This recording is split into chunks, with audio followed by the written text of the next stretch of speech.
Good evening and welcome to Stories from the Shed, Season 3, where we shall be reading Kensuke's Kingdom by the author Michael Morpurgo. First of all, let's say hello to some of our friends. Let's go over to our good friend, Rebel. Good evening, Rebel. It's been such a long time since we were here, Rebel. It's July since we last did our Stories from the Shed. But here we are in freezing cold January. And it's so freezing cold, we're going to read a fantastic book this evening. Because I think we need something to warm us up from... something to warm us up from all the gloom and the cold that's going on right now. We're reading Kensuke's Kingdom. Now, this is my old copy. You can tell this is a fantastic book, children, because it's absolutely beaten up. I've used it so many times. This is my old copy. I'm going to retire it for this as we tell these tales. So I'll put that in my bookshelf over there. I'll keep that one safe. Right, let's begin again. Kensuke's Kingdom. Chapter 1. Peggy Sue. Right, now, here we go. Kensuke's Kingdom. Oh, to start with, we seem to have a map. Is this what Rebel's been guarding? A message in a bottle. Let's pull it out. Let's see what we've got. My children have done some predictions. They looked at the front cover and they said, is it fugitives escaping? Is it somebody looking for their long-lost wife? Is this a father and son on the front of the book?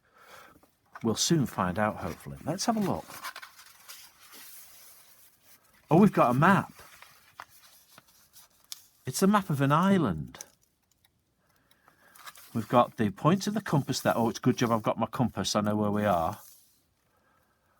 There's Kensuke's Kingdom. There's a hill, Watch Hill, a wrecked ship. What looks like an orangutan or a monk. Orangutan, I think.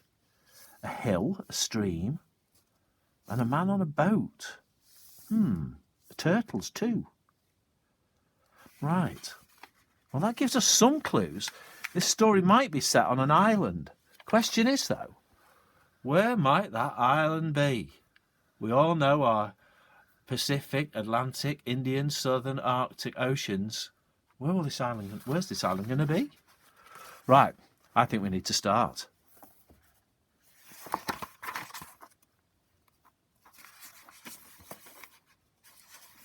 Chapter 1, Peggy Sue. Oh, this doesn't look like an island. It looks like a grim scene of factories, but there's some boats and lots of chimneys spouting smoke. Right. I disappeared on the night before my 12th birthday, July the 28th, 1988. Only now can I at last tell the whole extraordinary story, the true story. Kensuke made me promise that I would say nothing at all, until at least 10 years had passed. It was almost the last thing he said to me. I promised, and because of that, I have had to live out a lie. I could let sleeping lies sleep on, but more than 10 years have passed now. I have done school, done college, and had time to think. I owe it all to my family and to my friends, all of whom I have deceived for so long. To tell the truth about my long disappearance, about how I lived to come back from the dead. But there is another reason for speaking out now, a far, far better reason. Kensuke was a great man, a good man, and he was my friend. I want the world to know him as I knew him. Oh, children, this is like a flashback. So, right, this boy disappeared. He disappeared for a long time. This boy we're talking about, this is Michael, and he's the main character of the story. Until I was nearly 11, until the letter came, life was just normal. There were the 4 of us in the house, my mother, my father, and Stella. Stella Artois, that is. My one ear up and one ear down, black and white sheepdog, who always seemed to know what was about to happen before it did. But even she could not have foreseen how that letter was going to change our lives forever.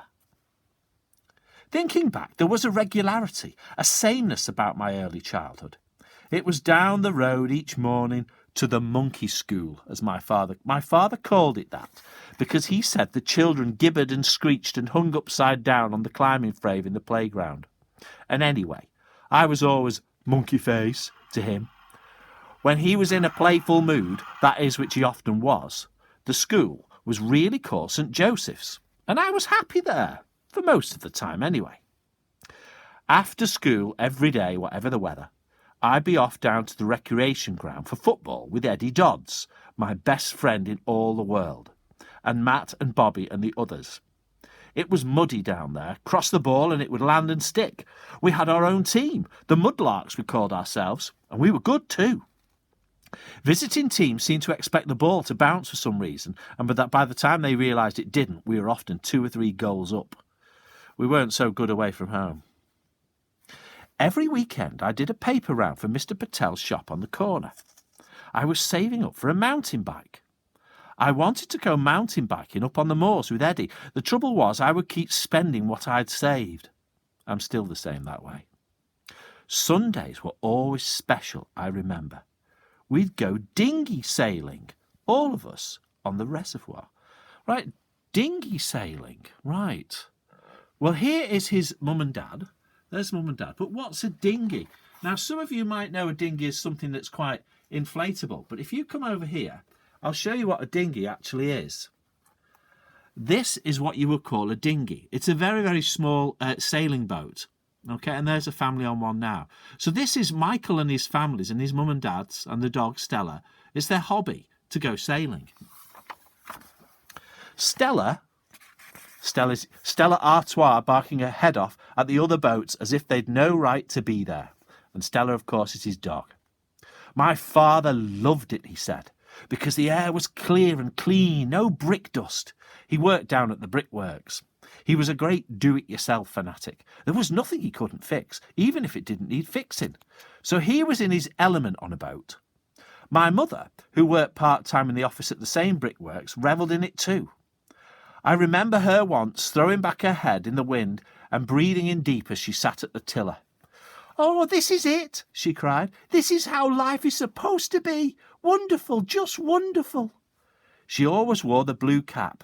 She was the undisputed skipper. If there was a breeze out there, she'd find it and catch it. She had a real nose for it.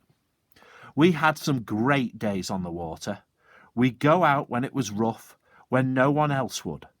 And we'd go skimming over the waves, exhilarating in the speed of it, the sheer joy of it. And there wasn't a breath of wind. We didn't mind that either. Sometimes we'd be the only boat on the whole reservoir. We'd just sit and fish instead.